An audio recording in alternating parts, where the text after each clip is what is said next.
الله وحده لا شريك له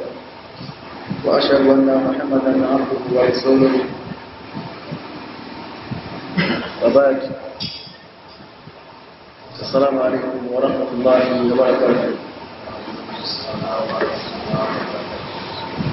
أدعوكم الله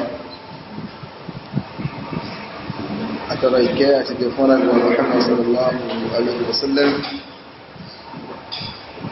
كي الله يبقى صحابه الشرام أمر عليه الشرام وبا يبقى لكالكوا وبطن يعتبرون لا إله إلا الله أني إنه اشتيا ويقولون أنه شعبان أمامون يسواجه لوري ترى العقيدة الواسطية لشيخ الإسلام أحمد بن تيمية رحمه الله. هذا هو طلب الله سبحانه وتعالى كباني جسفوا أجتي أتبي فرد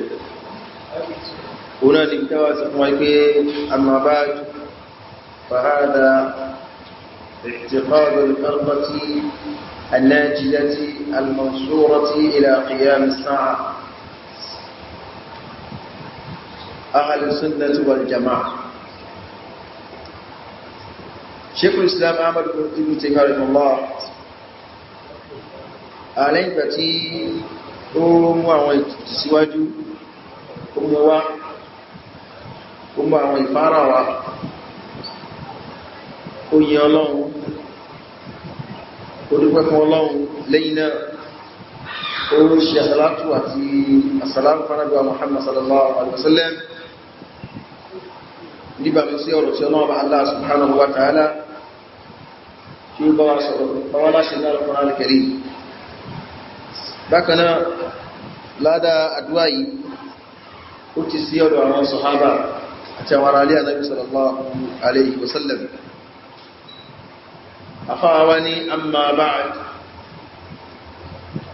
قلوا أما بعد وركاني ومن لنيد الأرواء ní àti lè fi ṣe òǹpìyà láàrin tí a ń bá bọ̀ àti nǹkan tí a fẹ́ tẹ̀síwájú nípa ẹ̀ ta lè sọ ní Yorùbá ẹgẹ́ bí ìtumọ̀ wípé lẹ́yìn wá àgbà náà. Ànábì Muhammad sallallahu alayhi wa sallam nínú ọ̀pọ̀lọpọ̀ àwọn khutba rẹ̀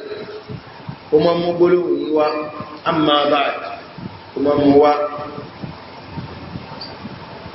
Àwọn sàhábà náà àwọn náà lo gbólóhùn yìí débi pé adúnà àwọn àfá tí wọ́n sọ yí pé gbólóhùn amma ba'd òun ni ẹ̀kọ́ pẹ́tọ́ náà bá tó fún Ànábì wa Dáúd alayhi salatu wassalam tọ́nà bá sọ́nà al-Qur'an sọ́nà sọ́ọ̀dì bá sọ́nà ti wípé wa ataynahu al-hikmata wa fasla al-khitab. Afún Dáúd afún ní hikma bákanáà afún ní fasla al-khitab yẹn ni tí yẹn fi ń ṣòpinya ọ̀rọ̀ tó bá ń bọ́ ọ̀rọ̀ bọ̀ tó bá fẹ́ mẹ́nu lé ọ̀rọ̀ mi ó ní tí ó kì wọ́n láàrin tí kò ṣògbẹ́ ẹ̀dẹ́ wípé ẹ̀ tó bá sọ̀rọ̀ àfilékún àgbọ́ lórí tó bá sọ̀rọ̀. ìlànà àfá mi fi bàí pé amma ba'd faslul khitab ni a fi ń ṣòpinya ìbára ẹni sọ̀rọ̀ ni. àwọn míì ní ara eléyìí ò rí bẹ́ẹ̀ kò lálàáfíà torí pé ààrí ẹ̀rí wípé bí a nọ́sù kan wá láti náà Al-Qur'ani ni àbínínú súnnà àbínínú hadith wípé Ànábì wa Dáúd alayhi salatu wassalam wípé ó lo ìgbọ́lọ́run bá fún ní faslul khitab táà túnmọ̀ sí amma ba'd. ẹ̀rí wò láwọn ìfẹ́ lórí lẹ́yìn tàbá ti wá rẹ̀ rí kákò fílẹ̀ wọ́n rá sí tí wọ́n ń lò lédè Lárúbáwá làwọn náà lò fún òní ìpínlẹ̀ Lárúbáwá wọ́n gbà pé a máa ń lò láti fi ṣe òpin yà láàrin tá ń bá bọ̀ àti tá a fẹ́ tẹ̀síwájú nípẹ̀. so ká fi ọ̀rọ̀ Dáúdà sallallahu alayhi wa sallam ká filẹ̀ tẹ́mẹ̀rẹ̀ Allah wá ní àníyànfàní ká tẹ̀síwájú tọ́wọ́ lọ gbólóhùn amma ba'd ó máa ń ní fà ìmọ̀ sábà máa ń ní fà tí ó tẹ̀lé eléyìí tá sùpọ̀ mọ́ ọ̀rọ̀ tí a fẹ́ tẹ̀síwájú nípa àbí tá a fẹ́ bẹ̀rẹ̀ bọ̀dẹ̀dá sí pé eléyìí fi ṣe dandan ṣùgbọ́n wọ́n sábà wọ́pọ̀ pẹ̀lú wípé wọ́n sábà máa ń ní fà ẹ̀rì á mú fà wa amma ba'd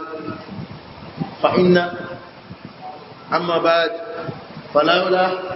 amma ba'd faja'ala mo sábà máa wá bẹ́ẹ̀.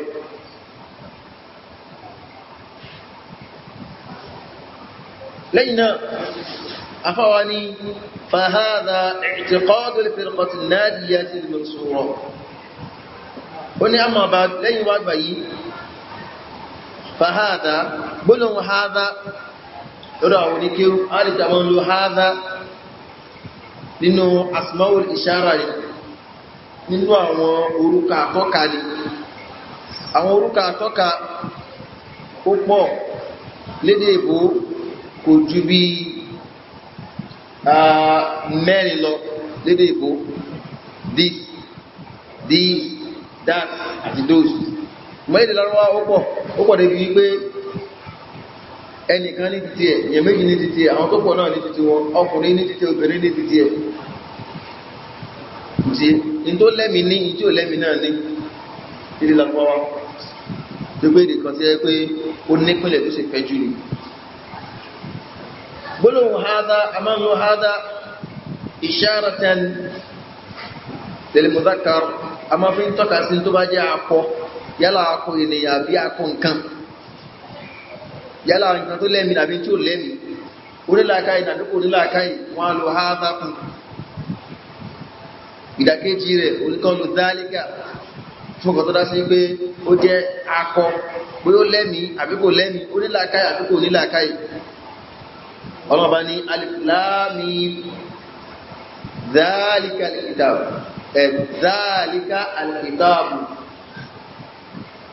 dhalika a máa ń lò fún tó jìnà sí wa hadha a máa ń lò sí nǹkan tó bá súnmọ́ wa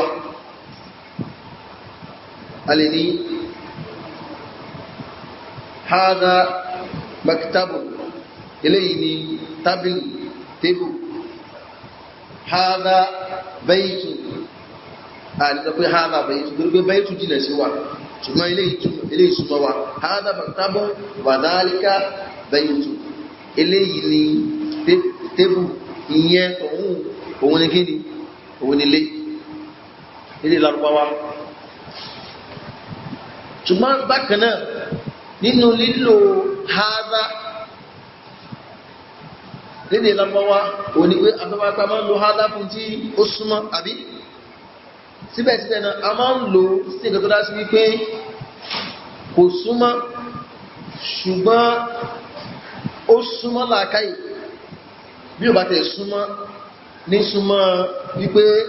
ní tó ti wà ń kalẹ̀ kò súnmọ́ ní súnmọ́ ó wà ń kalẹ̀ báyìí ṣùgbọ́n ó súnmọ́ làákàyè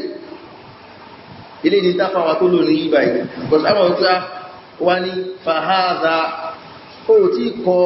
nítorí wọ́n béèrè lọ́wọ́ rẹ̀ pé kí ni àdìsọ́kàn àwọn alùsùnnà kí ládìsọ́kàn wọn ìwọ̀ tẹ́líyà ìgbìmọ̀ tó bá tó kọ́ tán àdìsọ́kàn wọn tó gbé kalẹ̀ tán láti mọ̀ ní hadha àbí hadha ìtìkọlù ilé ilé àdìsọ́kàn wọn kò tí ìkọ́tán wẹ́sẹ̀ ń bẹ̀rẹ̀ àti mọ́ fún wa ní hadha eléyìí ni èwo ní nǹkan náà tó ti yé ṣùgbọ́n eléyìí wọ́n máa ń lo bẹ̀rẹ̀ ìdárúwá yẹni tó ká lo hadha asmaul ishara ká fi tọ́ka sí tí kò sílẹ̀ kò rẹ̀ sí pé ó tẹ̀ súnmọ́ wa ní zihinu ní làákàyè ó súnmọ́ wa sọfáwa ní fahadha ó ní nǹkan tó ń fẹ́ kọ́ ìtòrò ti mọ́ tó fẹ́ kọ́ àwọn tó fẹ́ bá sọ̀rọ̀ láàmọ́ ṣùgbọ́n òun ti mọ́ tó ti yé lọ́dọ̀ ti tiẹ̀ ó súnmọ́ àbí ó súnmọ́ ó ní fahadha ó ní eléyìí tó ń fẹ́ fún wa yìí o tẹ́ẹ̀mọ̀ rí nínú tírà ohun yìí òun náà ni i'tiqadu al-firqati an-najiya al-mansura eléyìí ni al-i'tiqad ìtànkì al-i'tiqad òun náà ni àdìsọ́kàn àwọn nǹkan tó dá sí pé orí ọkàn ní máa ń gbé ìpínlẹ̀ wọn òun ni ìmọ̀ tó mú belebele al-ilmu al-jazim ìnímọ̀ ká nímọ̀ nípa nǹkan káwá jókòó sí ta nímọ̀ nípa káwá gbé sórí ọkàn eléyìí ni afáwa ní al-i'tiqad onífàhàbà orí tó fẹ́ fún wa yìí òun al-i'tiqad òun ni àdìsọ́kàn àwọn alùsùnà ẹ̀rí aṣàlàyé fúnra wa nígbà tí a bẹ̀rẹ̀ ìjókòó yìí nípa yìí pé al-aqida tọ́wọ́n al-aqida òun ni ń tá àdìsọ́kàn nínú ìgbàgbọ́ kìí ṣe ń tá àgbà lódodo àtúnwá àdìsọ́kàn ẹ̀tọ́ bẹ láàrin méjèèjì yẹn lè gba nǹkan lódodo kó mọ́ dì sórí ọkàn ṣùgbọ́n tó bá fi lè dì sórí ọkàn láìsí ìrẹ́jì àti gbà lódodo asọ́fúnra wáyé pé al-aqida wọ́n máa pè ní at-tawhid wọ́n tún máa pè ní as-sunnah wọ́n tún máa pè ní ash-sharia wọ́n tún máa pè ní al-iman wọ́n tún máa pè ní al-i'tiqad ìmọ̀ tá a gbé sórí ọkàn tàwa wáyé mọ́ tá a dẹ̀yìnde tá a dì sọ́kàn ó ní fahadha al-i'tiqad eléyìí ni àdìsọ́kàn bẹ́ẹ̀ sì ni àdìsọ́kàn dábà tó sọ fún wa yìí lọ́dọ̀ àwọn àfá àwọn onímọ̀ arkanul iman mẹ́fà ni arkanul iman síta arkanul iman yẹn ni àwọn òpó ìgbàgbọ́ mẹ́fà ni lílé ìdájí ṣàlàyé fún wa nígbàtà mú ṣẹ́ríhù arba'in wa níbi hadithi ẹlẹ́ẹ̀kejì láti Jibril tó wá bá Nabi sallallahu alaihi wasallam tó wá bá ní àlejò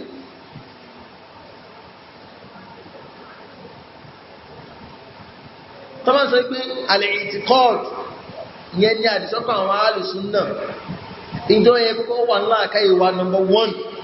nínú àwọn táàmù kó sínú al-i'tiqad òun ni àwọn òpó ìgbàgbọ́ mẹ́fẹ̀ẹ̀fà number 1 ni wọ́n ẹlẹ́kejì àti gbogbo nkóhun tó bá dá sí pé nínú àwọn àlàyé ẹ̀sìn tó ní ṣe pẹ̀lú ọ̀rọ̀ gbàgbọ́ àbẹ́wò tí ẹ̀ ní ṣe pẹ̀lú ọ̀rọ̀ gbàgbọ́ tó bá ti kó síbẹ̀ táwọn àfáìsì bá ti kó síbẹ̀ a mọ̀ bẹ lábẹ́ kí ni al-i'tiqad so al-i'tiqad ó fẹ̀ ju al-iman lọ tó fi yé níbi al-iman eléyìí ó ní ṣe pẹ̀lú ọ̀rọ̀ gbàgbọ́ nìkan al-i'tiqad ó ní ṣe pẹ̀lú ọ̀rọ̀ gbàgbọ́ ìgbà bí ìgámọ́ ní pẹ̀lú ọ̀rọ̀ fíkíù ìrẹsì pé nínú kan tí a padà mọ́ ká padà mọ́ kẹ́kọ̀ọ́ nípa ẹ̀ òun náà ni al-massu ala al-khuffayn kápa orí ìbọ̀sẹ̀ bí i àbá wọn kúfù ẹ̀rí bàtà onírun ẹran bàtà aláwọ̀ àbáwọ̀ sọ́ọ̀sì àbáwọ̀ nǹkan míbi iṣu àbí bàtà tó bá ti lè bó ààyè àlùwàlá ìdí àlè parí àbá àlè pa orí ẹ̀ eléyìí bẹ nínú ìtìkọ́dù alùsùnnà tó ti yé tó kágbọ́ yí dáadáa tó bá ti ní al-i'tiqad ó fẹ̀ ju al-iman lọ ọ̀rọ̀ fíkì ilé kó sínú ẹ̀ ṣùgbọ́n al-iman ẹ̀rì mélòó ni wọ́n mẹ́fà ní òpó imani mẹ́fà ní ṣùgbọ́n al-i'tiqad òun fẹ́ sọ̀fáwà ní fahadha al-i'tiqad ó lè tó fẹ́ fún wa yìí náà ni àdìsọ́kàn àwọn ẹni tí wọ́n àwọn alùsùnnà olóòrùn ní àdìsọ́kàn wọn àmọ́ àmọ́ wá gbọ́ ipé tàbá sọ nípa ìtìkọ́ ìtàkọ́kọ́ kó sínú ẹ̀ oníkíni arkan iman asita àwọn òpó imani mẹ́fẹ̀ẹ̀fà àwọn lè jẹ́ àkọ́kọ́ tí ó kọ́kọ́ wà mẹ́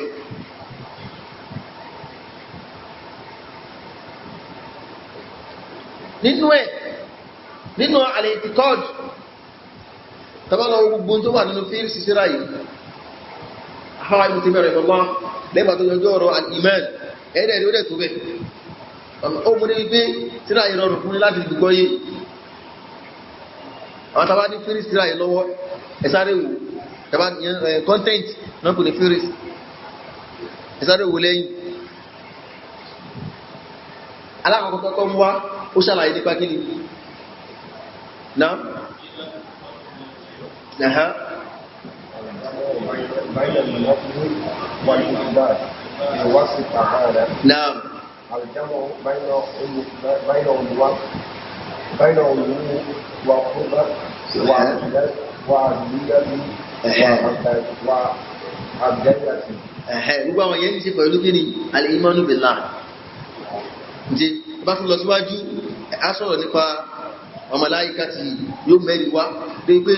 tẹ́gbẹ́ bá lè ha Kùránì dáadáa ká sílá ká ìwálẹ̀ àhà ayá Kùránì ẹ̀dùn mọ́ bí tímẹ̀rẹ̀ mọ́lá bí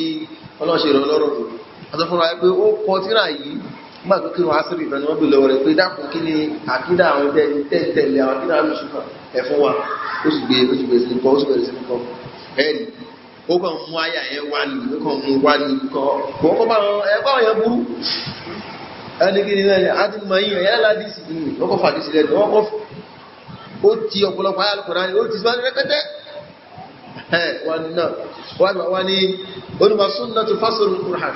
súnnà máa ń ṣàlàyé Qur'ani ni ó wọ́n ìwà máa dìsì wá rẹ́pẹ́tẹ́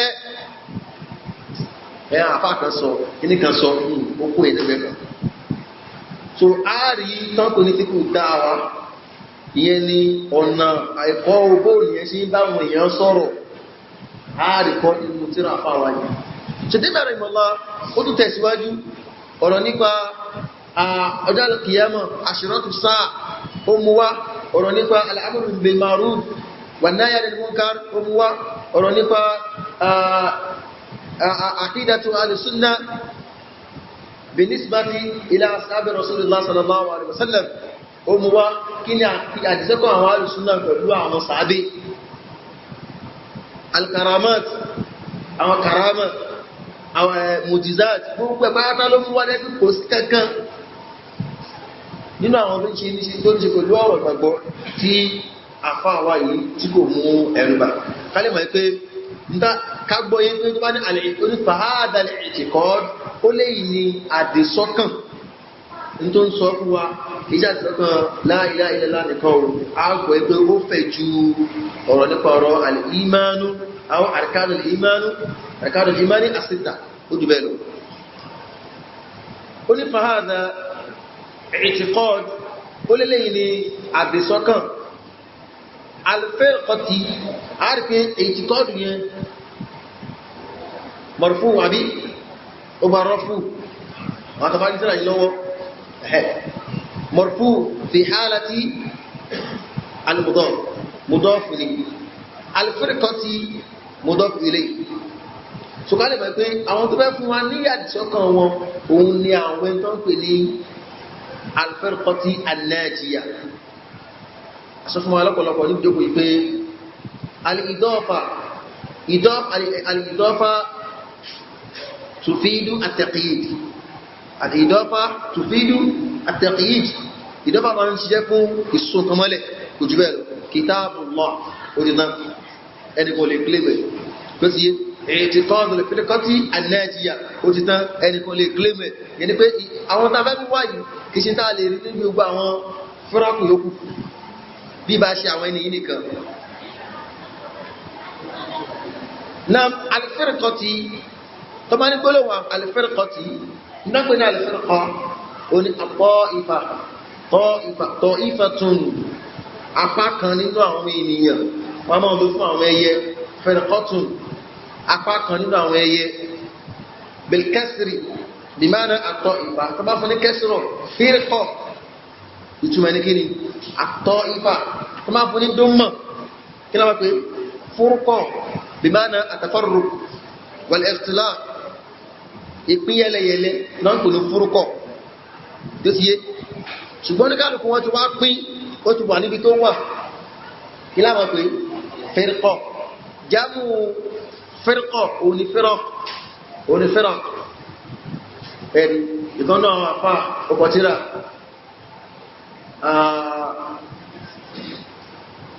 onára al-imam al-Khatib al-Baghdadi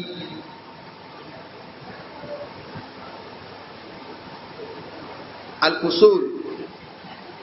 bayna al-firaq الأصول بين الفرق بين الفرق فرق جمعونية ابن حزم الأندلسي رحمه الله هنا قصر الفرق شدد رحمه الله واني فهذا اعتقاد الفرقة هنا كون الطائفة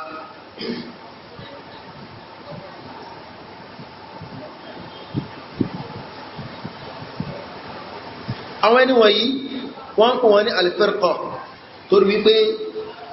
taifa ni àwọn apá kan àwọn èèyàn kan ni wọ́n annájíyà láti bí nájà yẹnjà nájíyàtún nájí ẹni tó là firqatun nájíyà àwọn ìjọ tí wọ́n là níbi kíni níbàmù sí èrè wọn lálùkìyàmà nípa àwọn ẹni yìí wọ́n á là kúrò níbi iná Ọlọ́run tó ti yé ìròyìn wọn lálùkìyàmà lọ́wọ́ kọ́ mú wá ó lè bá lè jẹ́ ojú kòkòrò fún gbogbo ẹnikẹ́ni tí ó bá rìn ìlànà wọn ibi kù bí jíjẹ mímu bá ti rọrùn nílé ayé àti gbé àti ná àti wò bá ti rọrùn nílé ayé láìsí méjì àlùkìyàmà ó dájú pé Ọlọ́run fi kẹwàá tó ti yé ìyẹn ni tó ń pè ní annájíyá gbólóhùn ìpè wọn ní al-firqatu annájíyá njó lẹ́rìí àbí ó lẹ́rìí ó ní ẹ̀rí wọ́n pàdé sí kan ní hadith al-iftiraq àwọn hadith kọ̀ọ̀kan nígbà mú sí àlàyé Ànábì sallallahu alaihi wasallam bá ṣe nípa wọn àwọn àfáàmọ́ fi fẹ́ fi sọ wọ́n lórúkọ ṣẹ́mọ́ hadith al-hibba hadith al-hibba hadith ẹ̀bùn hadith àríyẹ ìdí An-Nu'man ibn Bashir gbà tí ọmọ wá kọ̀m̀plé mú àrísàrá pé bàbá lè ṣe ó fẹ́ mi ó fáwọn yóò kò fẹ́ mi ṣe gbogbo ọmọ ilé fúnjá ṣùlọ́tara ṣẹlẹ̀ yìí àwọn afáàsùn hadith ní kíni hadith al-hibba hadith Zubabu wà Zubabu ìṣiṣẹ́ iná wà hadith al-kalbi wà lẹ́sí hadith kọ̀ọ̀kan yóò ní orúkọ so láti ẹgbẹ́ tó lè bá lè súnmọ́ làákàyè ọmọ akẹ́kọ̀ọ́ so hadith al-iftiraq òun ni hadith kánà sọ́nà sọ fún wa pé iftaraqati al-yahud ala 71 firqa ó ní àwọn yahudi wọ́n pín sí ọ̀nà 71 fawahidatu fil janna ìkan nínú wọn lẹ́ni àlùjẹ́nà wa 70 fin nar 70 àádọ́rin ẹni iná ni wọ́n waftaraqati an-nasara ala 72 firqa àwọn nasara tàlẹ̀pẹ̀ ní christianity àwọn náà kú sí ọ̀nà 72 wahidatu fil janna ìkan ní bẹ nínú àlùjánnà ìkan ló wà janna nínú wọn wọ́n ni walladhi nafsu muhammadin biyadihi olóhun bẹ̀ndẹ́rá sí pé ẹ̀mí òun muhammadu bẹ ní ọwọ́ rẹ̀ òun ìgbóra la taftariqanna ummati ala 73 firqa olóhun búra lé lórí o wípé ummati àwọn tí wọ́n jẹ́ pé èmi ní ummati àwọn ẹni wọ̀nyí yóò padà pín sí ọ̀nà 73 fawahidatu fil janna ìkan ṣoṣo nínú ẹ̀ ní ó wà janna wa 72 fin nar 72 yóò dẹ̀ ní iná qila ya rasulullah wọ́n ní ìwò òṣèlá muhammad sallallahu alaihi wasallam man hum àwọn ta ní ẹyọ kan yìí tí ó ní wọná qal anábì ní aljama'a ó láwọn ẹni wọ̀nyí àwọn ni aljama'a. a rí wípé alfirqatu alwahida fírkọ̀ ẹyọkan yìí tí ó wọ àjẹ́nà yìí ó là bí ó là kúrò níbi kíni dábẹ́kù wọn ní nájíyà nìyẹn nájà wọn là so ẹ̀san wọn lálùkìyàmà nìyẹn kìí ṣe tilẹ̀ ayé yẹn ni ọ̀nà torí nínú àwọn tó máa gbógun ti ìlànà Ahlus-Sunnah wal Jamā'ah wọ́n ní ẹni pé ẹni wọ náà bí wọ́n sì mú àwọn Ahlus-Sunnah wọ́n sì dá wọn sínú náà láyé nígbà yẹn kọ́ náà ń sọ ọ̀rọ̀ alìkìyàmà náà ń sọ kìí ṣe ọ̀rọ̀ lé ayé kí wọ́n ní wọ́n nọ́mbà ọlọ́run kò sọ ní ṣùgbọ́n alìkìyàmà rárá àwọn ẹni wọ̀nyí wọ́n là kúrò níbi ìyà ọlọ́run. so àwọn fẹ́ráàkù yòókù àwọn ò ní là kúrò níbi iná ṣùgbọ́n àwọn ẹni wọ̀nyí wọ́n là kúrò níbi iná. so najiyatun minan nar wọ́n là kúrò níbi iná ọlọ́run bá tó bá di ọjọ́ alìkìyàmà. lẹ́yìn lẹ́yìn tẹ́jẹ̀ wá fi ròyìn wọn ó ní fàhádà i'tiqad al-firqati an-najiyah eléyìí ní àdìsọ́kàn àwọn ìjọ an-najiyah tí wọ́n là al-mansura nasara yansuru nasir mansura òun lẹni tí wọ́n ṣàròsí fún wọ́n tì lẹ́yìn ìròyìn wọn nìyí tìlé ayé ṣàgbọ́yé nájíyà ìròyìn tí bó nìyẹn àkhírà alqiyama nìyẹn ṣùgbọ́n almansura ìròyìn tí bó ní tìlé ayé wọ́n ni fàádà eléyìí ní ìtìkọ́ọ̀dù àdìsọ́kàn alfirqati àwọn ìjọ annájíyà tí wọ́n là níbi ìyà náà Ọlọ́run lálùkìyàmà almansura tí wọ́n tọ́lọ́wọ́n bá ṣàrùsí fún wọn nílé ayé torí pé ọlọ́wọ́n bá ṣàrùsí fún wọn lóòtọ́ látara hadith ọmọ pàdé sí ní hadithu nasr hadithu àrùsí anábi sallallahu alaihi wasallam ó ní la tazalu ta'ifatun min ummati ó ní kò sí bó ṣe olè kó rí la tazalu ta'ifatu ẹ̀rí apá kan àwọn ìjọ kan àwọn apá kan nínú àwọn tí wọ́n jẹ́ pèmí àwọn ọmọlẹ́yìn ni zahirina ala al-haqq wọ́n máa fi òdodo hàn la yadurruhum ara òní ni wọ́n man khadalahum yẹ̀yẹ́ oníyẹ̀yẹ́ òní fara ni wọ́n hatta yati Allahu bi amrihi hatta yati amru Allah wa hum kadhalik títí trasi pé Ọlọ́run bá Allah subhanahu wa ta'ala á fi gbé àṣẹ rẹ̀ délé wọn lórí àwọn ènìyàn yìí Ọlọ́run bó mọ̀ tí wọ́n lẹ́yìn zahirina lil-haqq la yadurrukum man khalafahum nínú àdísìlẹ̀ man khalafahum ẹni bá yapa wọn ìyapa tó yapa wọn kò lè lé wọn kúrò níbi tí wọ́n dúró lé lórí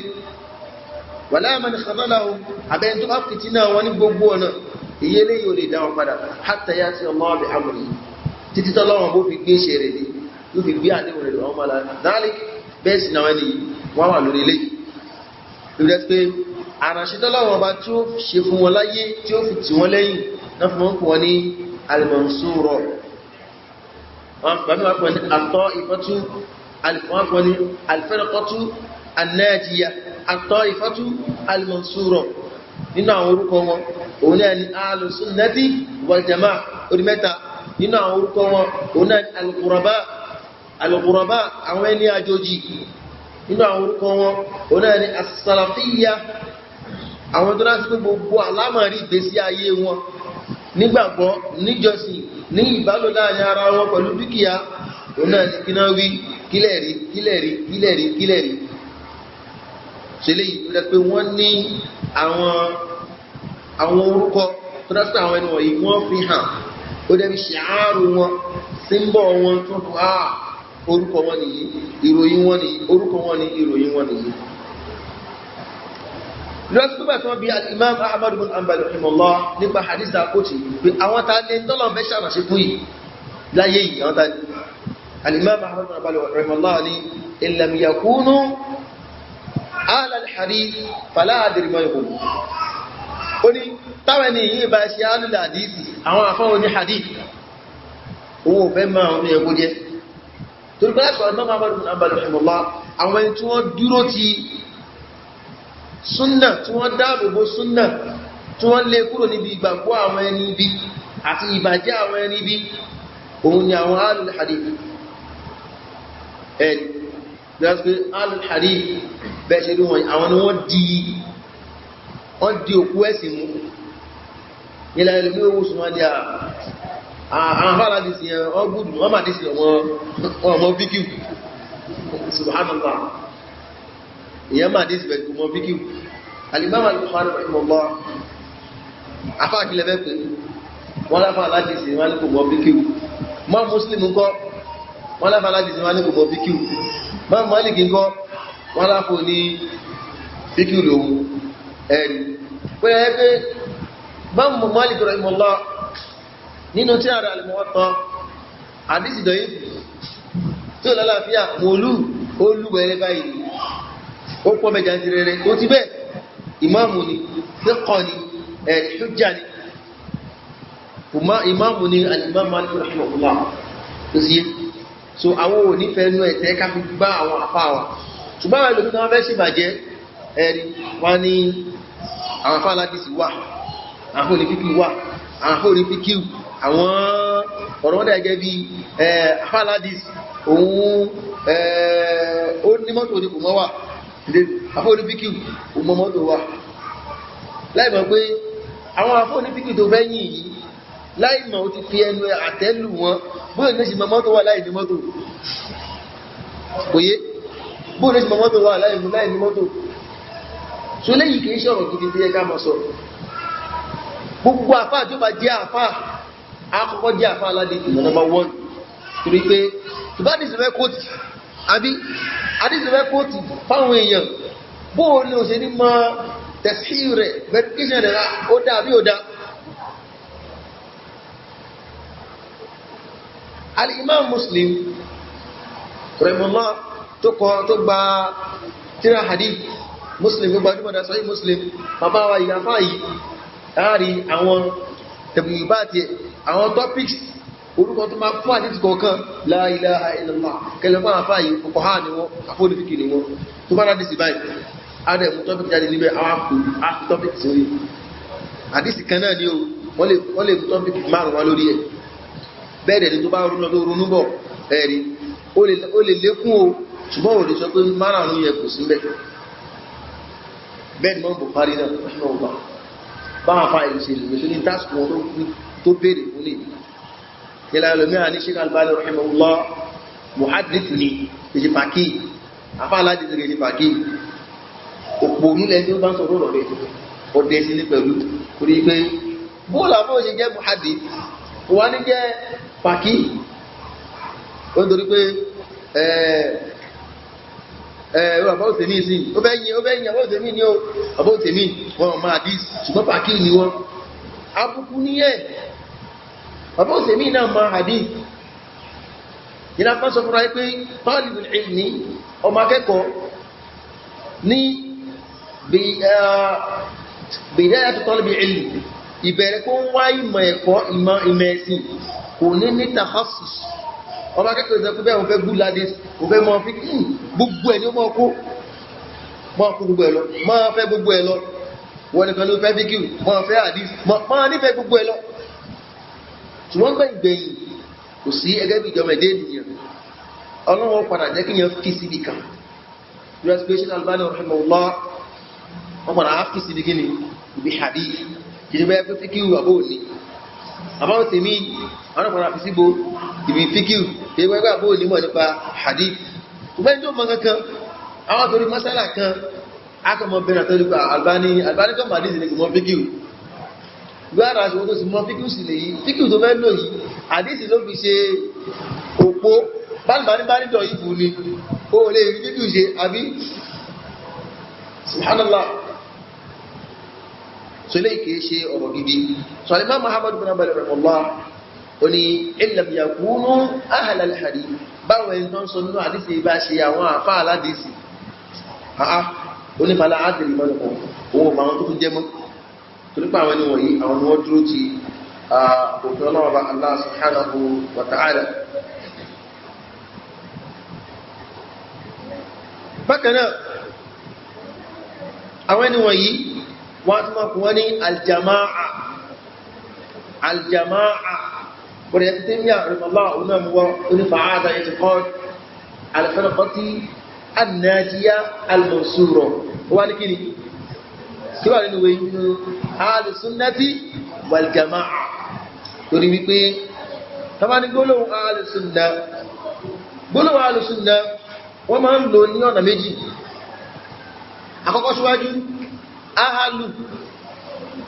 mọ̀lẹ́bí family gbàmí kọ́kọ́ ní al-alif bimadu tọ̀wí al-al gbàmí kọ́kọ́ ní ahalu bilha asúnnà náà súnnà oní àtọ̀rí ọ̀nà àgbàwà tó lómi yẹ súnnà tọ̀ríkì èdè òsì lómi náà ni súnnà náà lòun náà ìyẹn lédè lárúbáwá wọ́n ní wọ́n tún máa ń lò ní ìtìyàn fi kalẹ̀ ìlànà tí yàn lákalẹ̀ ṣùgbọ́n láàrín tẹ̀sí Islam tó bá ní àsúnnà òun náà ní ohunkóhun tó máa fi tì sọ́dọ̀ ìṣẹ́lá Muhammad sallallahu alayhi wa sallam min al-aqwal nínú àwọn ọ̀rọ̀ wal afwal nínú àwọn àṣẹ́sí wàtàkìrìrọ́t nínú àwọn ìfọwọ́sí Ànábì ó sọ̀rọ̀ bẹ́ẹ̀ ni kò fi ṣe síyàn ṣùgbọ́n fọwọ́sí ẹ̀rì bákanáà wà àwùsọ́ àti nínú àwọn ìròyìn wọ́n wá ìròyìn lè pín sọ́nà méjì ẹ̀rì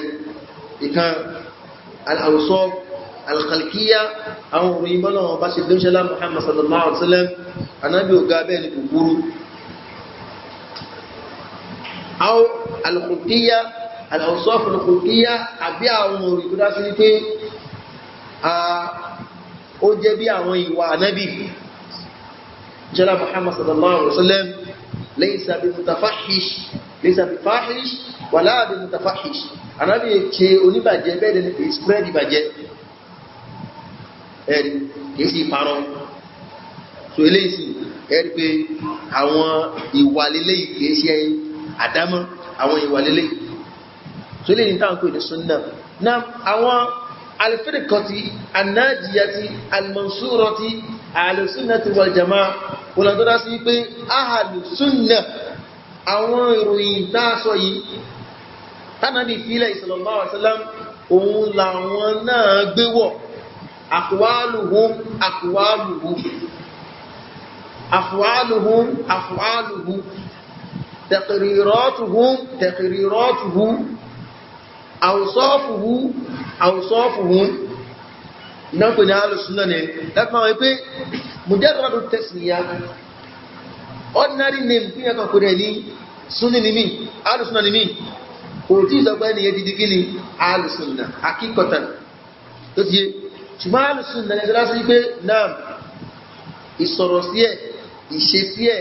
ìgbàgbọ́ ẹ̀ ní tó ń fọwọ́ sí tánàbí ń fọwọ́ sí ẹ̀hẹ́ irú ẹni yẹn náà pẹ̀lú alùsùn kódà kúmọ̀ pẹ̀lú ní alùsùn nà tó sí ìyíbá àbúmọ̀ ní sí gómìnà kí ló wọ́n rẹ̀ alùsùn náà lórúkọ ẹ̀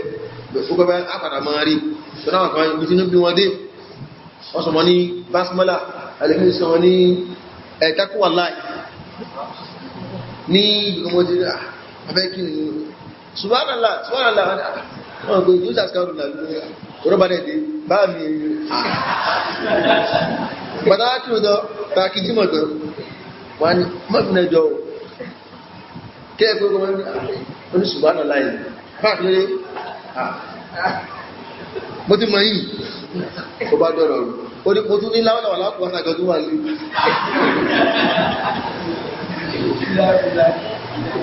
àníyàn tó dáa náà wọ́n ń ṣe ṣùgbọ́n wọ́n ṣe nǹkan ṣe ó sì yé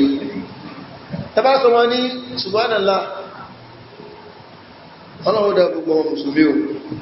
ọlọ́run dábọ̀ wọn kọ́ máa fi ọ̀nà ìbàjẹ́ tó máa fi hàn wọn ó bá mú tí ń gọ́ kí náà lọ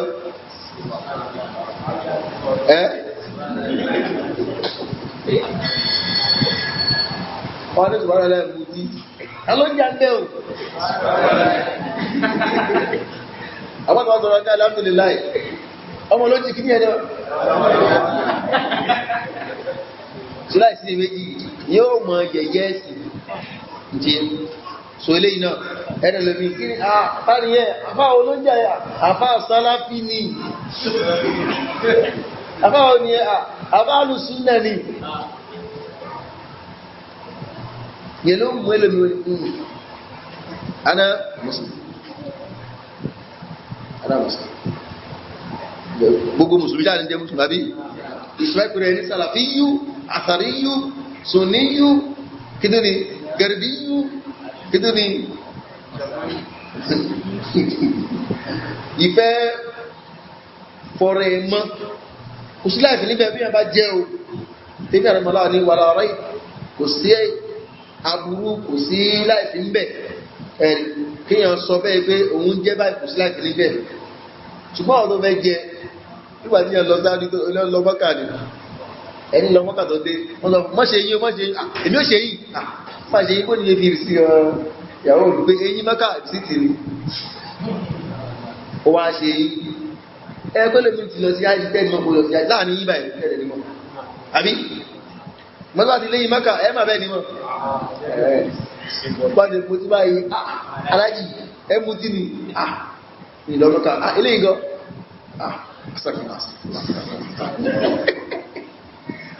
ó ti dèrè ẹ̀yẹn ẹni bá ti ń pèrè ní sàràfíyù àṣàríyù sùníyù ẹ̀ àwọn olùmọ̀ sọ débi pé in tó bá ṣe tí ó bá ti dá àbí tó náà bá ń ṣe tí ó bá dá tó di ó mọ̀ bí kàbùkù ní tó pèrè ẹ̀mọ́ ṣùgbọ́n mú kúrá sí pé àwọn èèyàn kan lò níbàjẹ́ ìsáàbùlà ní pẹ̀lú sàlàfíà ní wọ́n fẹ́ sàlàfíà láàrín sàlàfíà ẹ̀yìn sàlàfíà ẹ̀rọ sàlàfíà ní ìrọ̀ àpàtàbàkú jagun tẹ́m bọ́m̀bù tẹ́m pààyàn àwọn sàlàfíà tó àkẹ́kíyà sàlàfíà gẹ̀gẹ̀gẹ̀gẹ̀ àwọn kan lé ní látọ̀kùtà ọgbọ̀n ní sàlàfíà gbáǹkú wọ́n sàlàfíà ti àwọn tó ní gbáǹkú nínú àwọn tó kó sàlàfíà àti àwọn oní gbáǹkú wọ́n ti wá sàlàfíà gbáǹkú wàhálà ní gbogbo àwọn eléyìí àwọn orúkọ ìwà láìsí méjì fúrẹ̀ rẹ̀ pé orúkọ ní tààrífù lásán ló wà fún ìdánimọ̀ lásán ló wà fún tó ti yé ṣùgbọ́n síbẹ̀síbẹ̀ ó ti bí wà láwùjọ àbùsùlùmí ó ti bí wà gan whereas kíyàn jẹ́ àwọn orúkọ yìí kò sọ pé ẹni yìí sálàfí ni kíyàn sì máa jẹ kò sọ pé ẹni yìí ṣe sálàfí so in tá ń ṣe al-umur the madmun ìdésì in tó wà nínú òun ní kókó kílá gbé sínú kí ní nǹkan tó wà lábẹ́ tá ń ṣe gangan yẹn ní kókó so tẹ́yìn rẹ̀ mọ́lá ó wá ní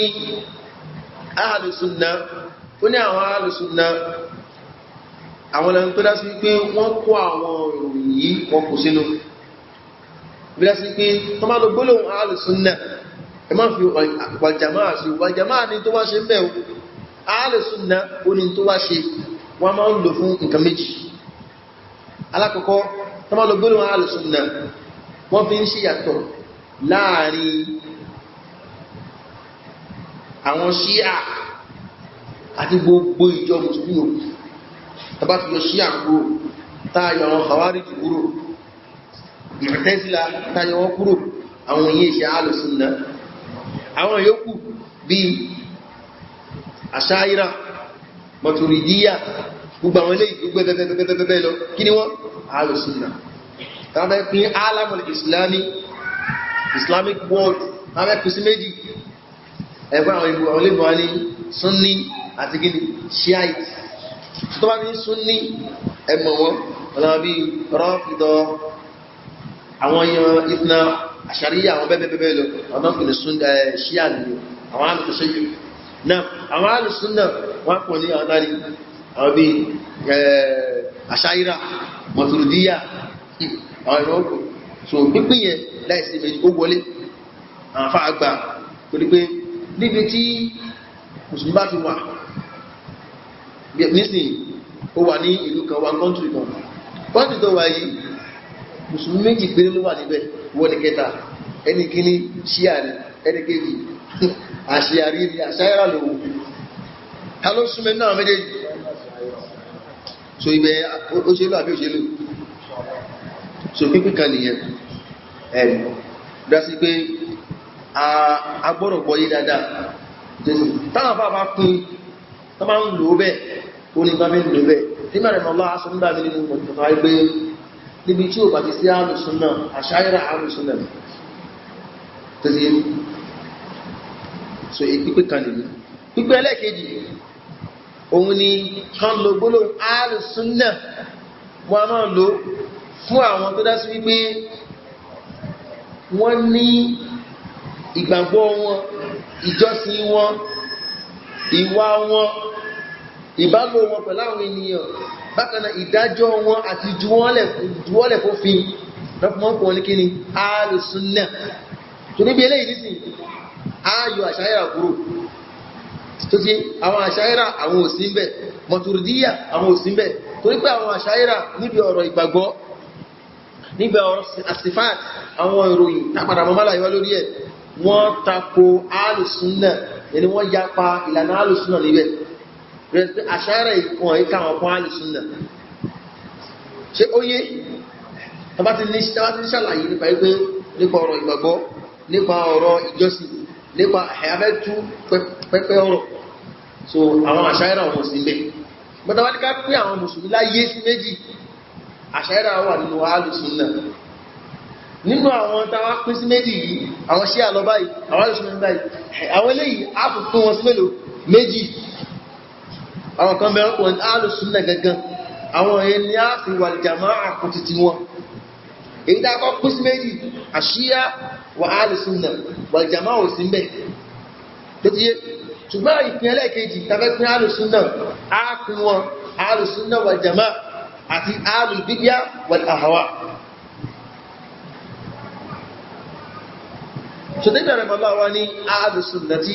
ó ní àwọn ẹni wọ̀nyí àwọn náà ni Ahlus-Sunnah bákanáà wal Jamā'a àwọn ni al-Jamā'a tó pàdé sọ nínú àdísì àkàfúnwa àdísì gini àdísì al-i'tirāf alábi ní Ahlus-Sunnah kùsọ́nà 73 oríkùnlúwà fin-nār illā wāḥida gbogbo ẹ̀dọ́ wọná àbẹ̀yọ̀ kùsù qīla yā Rasūlallah man hiya wà nábi ewu ní wọná anábi hiya al-Jamā'a hiya al-Jamā'a anábi wá ṣàlàyé náà tó ní al-Jamā'a nínú àdísì ní oni huwa man kana ala ma ana alayhi al-yawm wa ashabi gbogbo ẹnikẹ́ni tó bá wà lórí nǹkan tó wà Ànábì àti àwọn sàábé òun wà lórí ẹ̀ lẹ́ni òun ní kíni al-Jamā'a àwọn ní kíni al-firqatu an-najiyya ló bí dá sí pé wal-Jamā'a wọ́n máa ń lò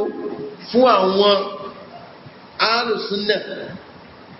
wal Jamā'a al-firqatu an-najiyya tí ó sí àwọn Ash'ari al-Maturidiyya nínú wọn. Kúrẹ́ eléyìí kílẹ̀ dáadáa. So eléyìí ó ní nínú àwọn àlàyé tí àwọn àfẹ́sì tí wọ́n ṣe ní abẹ́ eléyìí. Ìdájí pé Ànábì sallallahu alaihi wasallam wọ́n máa ń pè wá sí al-Jamā'a. Al-Jamā'a ni pé ká darapọ̀ mọ́ Ànábì àti àwọn sàhábà ká darapọ̀ mọ́ wọn ká darapọ̀ mọ́ àwọn al-qurūn al-mufaddala àwọn àsìkò bá náà bí gbọ́lá fún tó sì tọ́ka wa níbi ìkọ́ṣe wọn níbi ìlànà àti ìjọsìn àti ìdájọ́ ká darapọ̀ mọ́ wọn ọ̀nà pé al-Jamā'a kódà bẹ̀rẹ̀ ẹ́sìpẹ́ nìkan ló wà nínú gbó tó sì ń lo ìlànà wọn wọn náà ti kí al-Jamā'a abẹ́kínú jama ìmáàmù nìyí adẹ̀rí jama méjì à ń kí ń lọ ẹnìkan dé ajé àbí òní join tó bá join kí ló náà ti dì ẹnìkan ni wọ́n wá pọ̀ wọ́n dé wọ́n tó bí 50 kí ni wọ́n ẹnìkan wá dé wọn ilé bá ń ṣe òkútakété wọ́n lọ jókòó tẹ̀ síbẹ̀ kí lóhun ṣe jẹmọ́ ni ṣùgbọ́n lọ́dọ̀ àwọn táwọn wà níta kí ni wọ́n sọ wọ́n láwọn mùsùlùmí kérò wọ́n kàwọ́ arákùnrin àrí jẹmọ́ wọn náà lára wọn náà jẹmọ́ wọn náà tó ti kóhun tẹ̀ jẹ́yìn jẹmọ́ àpẹẹrẹ pípín ìwò ìlú Ànábì sallallahu alaihi wasallam al-jama'atu rahmatun wal furqatu adhabun Ànábì ní al-jama'a ká darapọ̀ mọ́ ìlànà Ànábì sallallahu alaihi wasallam àti ìlànà àwọn sàhábà rahma ìkẹ́ni wal furqatu adhabun ká pín yẹlẹyẹlẹ adhab ìyà ló bí fún ni ìyà ó rẹ̀ ń bí báwọn mùsùlùmí ó ń bí ní gbogbo ọ̀nà ṣe léyìí nínú àlàyé òun náà nìyí níláti pé tábá láǹfààní bá lè ka àwọn tíra míì bọ̀rẹ̀ pé ó lè jù lẹ́fù wọn lọ ẹ̀rì ṣùgbọ́n àwọn àlàyé yà tó rí níbẹ̀ ẹ̀rẹ́ bí tíra ṣẹ́rù usul ihtiqar al-sunnah wal jama'ah títí al-Lalaka'i tíra ìdí méjì ní tíra lára ìdí méjì ní àárí ẹ̀rì kí láwọn sábàbù wọ́n sọ nípa gbólóhùn al-jama'ah gbàgbóhùn as-sawad al-a'zam àtàwọn kò ní as-sawad al-a'zam as-sawad al-a'zam wọ́n dájá al-qiyamah àwọn ẹ̀tí wọ́n wà lẹ́yìn Ànábì sallallahu alayhi wa sallam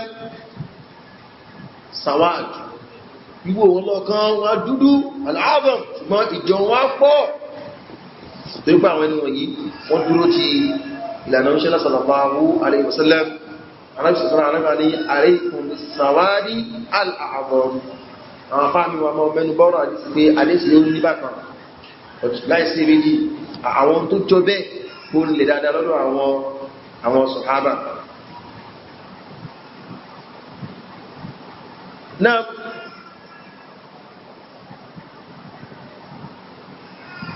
tẹ́yìn ara ìmọ̀lá ó wá mọ́ àlàyé wa nípa pé فهذا أردوه بفوا اعتقاد أهل السنة والجماعة أهل السنة اعتقاد الفرقة الناجية أهل السنة والجماعة وقاموا in tí ó jẹ́ àwọn ìtọ́kọ́ jẹ́ òpó ìgbàgbọ́ onítẹ́mì àrẹ̀mọ̀lá lọ́kọ̀mọ́wá olùwàhúwá al-imanu billah wàhúwá oníkíni al-imanu billah sọ fúnra wa ipé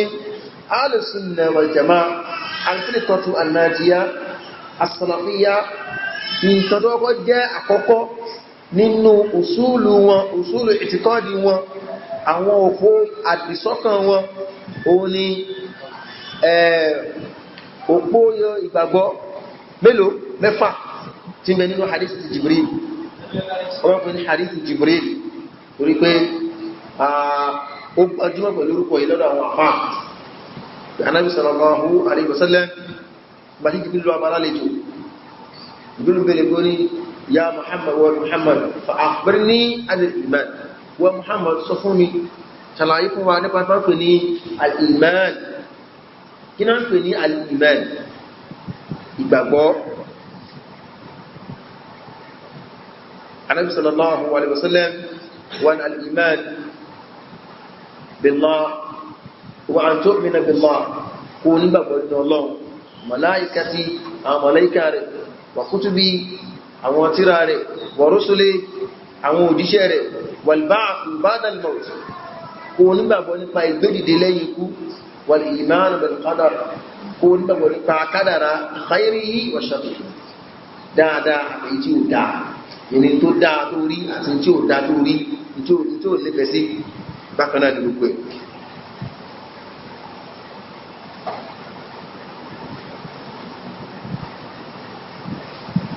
náà eléyìí ó náà ń pè ní al-aslul awwal bàtà ń ṣàlàyé ní sẹ́mínà al-wajiz al-ajiz fi aqidati ahli sunnati wal jamaa ó tọ́jẹ́ olè mọ́ lọ́lọ́nà wá pàdé ẹnìkan wá jẹ́ bí Christian àbí kò jẹ́ mùsùlùmí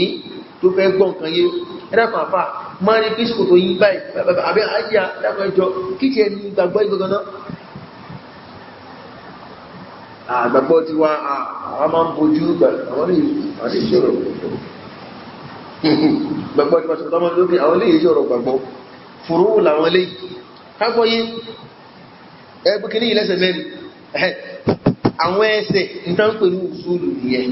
òpómúlérò òpómúlérò nítorí yẹ kí tọ́mọ́ pèèyàn ní alùsùnnà kò gbọ́dọ̀ wórí ọkàn ara rẹ̀ wá rí píkan láwọn kan wọn yóò sí mẹ́ ìmọ̀ pé bẹ́ẹ̀ nìyẹn so amúbá fún wa níbi sẹ́mínà wípé ó pín sí ó bẹ̀rẹ̀ tó bí oríṣìí mélòó bí i 13 tààkà na ìkan nínú ẹ̀ òun ló pín sí ọ̀nà mẹ́fà òun eléyìí tó pín ọ̀nà mẹ́fà yìí òun ní àkọ́kọ́ so táàdà máa fẹ́ kọ́yàn lẹ́kọ̀ọ́ dẹ́nẹ́kọ́ ní ká túpẹ̀ pé ọ̀rọ̀ kalẹ̀ so àwọn nǹkan tó jẹ́ àwọn òpó ìgbàgbọ́ yìí a lè fi kọ́ àwọn èèyàn lẹ́kọ̀ọ́ a lè fi kọ́ wọn lẹ́kọ̀ọ́ ẹgbẹ́ tí èṣe mùsùlùmí lè fi kọ́ lẹ́kọ̀ọ́ ṣùgbọ́n láàrin ara wa láàmọ́ sọ̀rọ̀ àṣáírà láàmọ́ sọ̀rọ̀ mùtẹ́lá láàmọ́ sọ̀rọ̀ kọ̀dàríyà jàbàríyà sùfíyà láàrin ara wa ni gbọ́ fún afẹ́kọ̀ọ́ lẹ́kọ̀ọ́ àmọ̀mù wa bíntín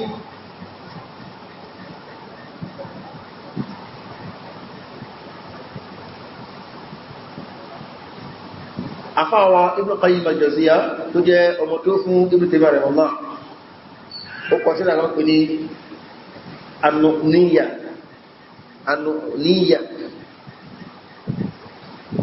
tó máa kọ orin ara sí tó bá gbẹ̀yìn orin ọmọ fi ń sọ lórúkọ tó sí yé nónù wọ́n sọ ní níyà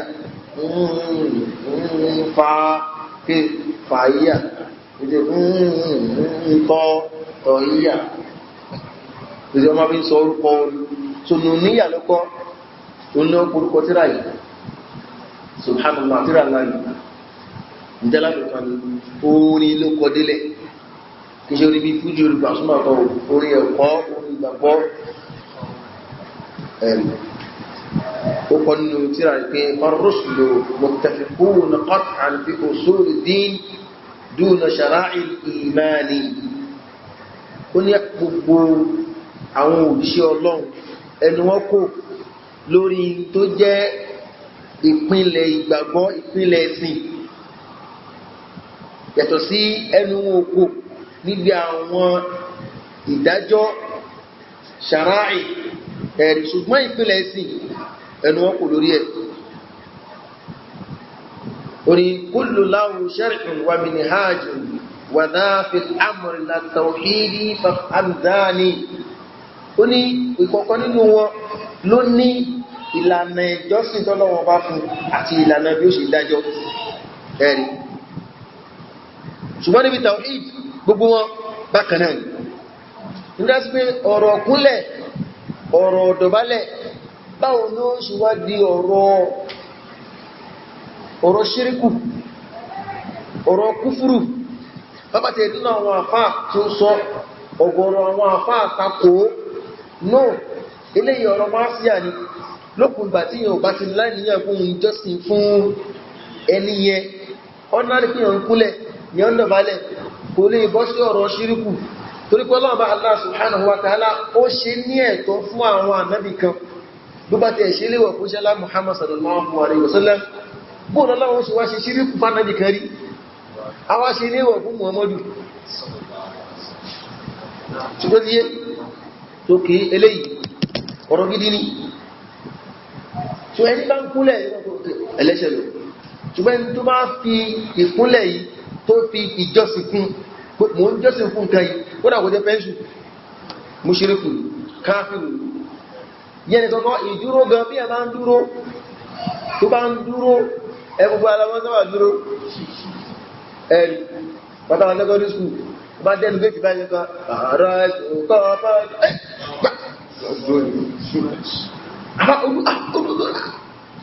olúwa tó dúró ní kí là ń dúró mú kí là ń dúró mú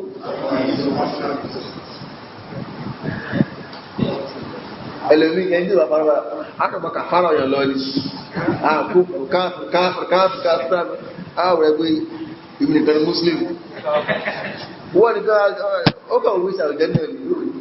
gbogbo ìpáwọn náà wọ́n tó wà jẹ́ náà bẹ́ẹ̀ kàfàrà ọ̀yàn bẹ́ẹ̀ wàláì lára bá fi gbéṣẹ́ bí láti ṣe nìyẹn fáfà ní ọ̀pọ̀lọpọ̀ wa òkàn ẹ̀ o àyíbá ẹni ẹ̀ṣẹ́ kìfìlà ló ti kò kẹ́ wọ́n tó kọ́ jẹ́ mùsùlùmí kọ́kọ́ ṣàánú ara rẹ̀ náà ó lè láti bọ́ kún ìsìláàmù kúrò lọ́rùn èèyàn bó ṣe lè kíyàn gbé wọ̀ bẹ́ẹ̀ ló ṣe lè kíyàn gbé kúrò tó pàdé pé ẹni tó di mùsùlùmí ipò ọ̀rọ̀ kò di mùsùlùmí torí ẹ bẹ́ẹ̀ sì wọ́n kọ́ ló fẹ́ sí ewu làbọ̀rọ̀ mọ́ lé káàkiri tó fẹ́ pé kébèrè bẹ́yìn ò bá pè é ní kèfèrí ọlọ́run bò ní bíyàn ọ̀rọ̀ ẹrújú pàtí mọ́ pàtí ẹ lọ tó bá pè ń kèfèrí ní kèfèrí ọlọ́run ó bí ọ àmọ́ tó yẹ bá pè ń kèfèrí ọlọ́run ní bíyàn ó ní mọ́kùnrin kèfèrí káàkiri kí ló pè ń kèfèrí tó kó wà kèfèrí ara kò wá kèfèrí wọ́n gángan kèfèrí so akọ́rọ̀ gbá wọn kan yí rádá ọ̀rọ̀ ẹgbẹ́ nìkan kúnlẹ̀ bóòrò sọ wá di kèfèrí ìyẹn kan dọ̀bálẹ̀ bóòrò sọ wá di kèfèrí subhanallah ìyẹn dúró ṣe rẹ̀ àwọn sójà àbáwọn àmì àbáwọn ọlọ́pàá ọ̀rọ̀ ẹ̀sẹ̀ kan bá drọ́s àbúlẹ̀ nàìjíríà ó ti di kèfèrí báwọn kan náà sí gbé kèfèrí lè yẹ̀rọ ní bẹ́ẹ̀ kọ́ ó ní àwọn ìdè tó nípọn ṣùrù mọ́jẹ̀mú bẹ mọ̀wánìmú bẹ ìkọdí ń bẹ tí ó kọjú wa láàfin ní pẹ́ni ẹni kékeré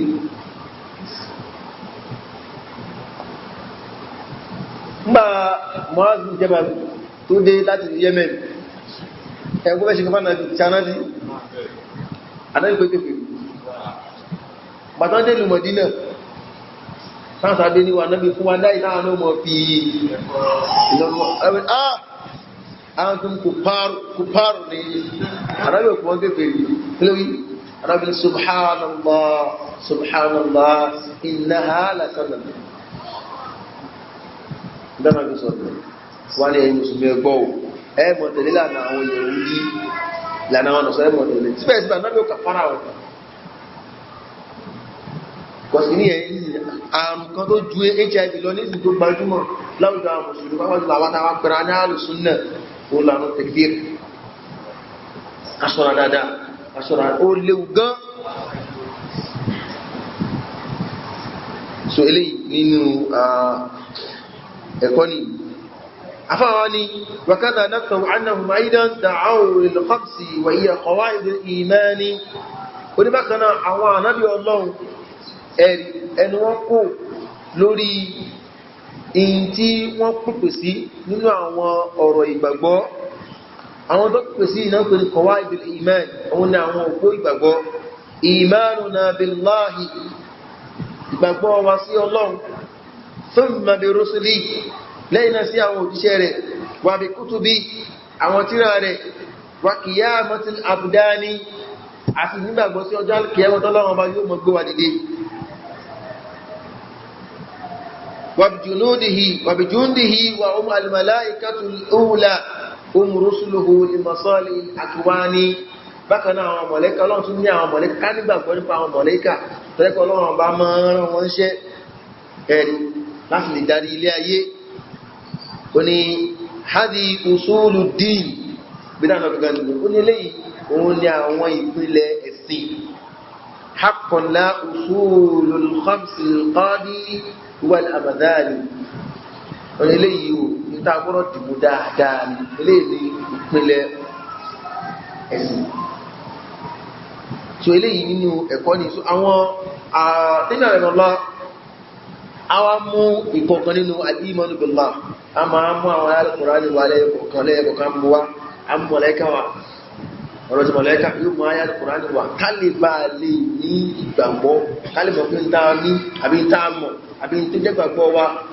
wọ́n mọ́ lórí ìmọ̀ ní inshallah àtẹ̀síwájú ní ṣètò ìmọ̀ kírọ̀bà Allah subhanahu wa ta'ala tí ó gbalé ní jésù fún wa la ilaha illallah wa sallallahu ala sayyidina Muhammad wa ala alihi wa ashabihi wa sallam wa salamu alaikum wa rahmatullahi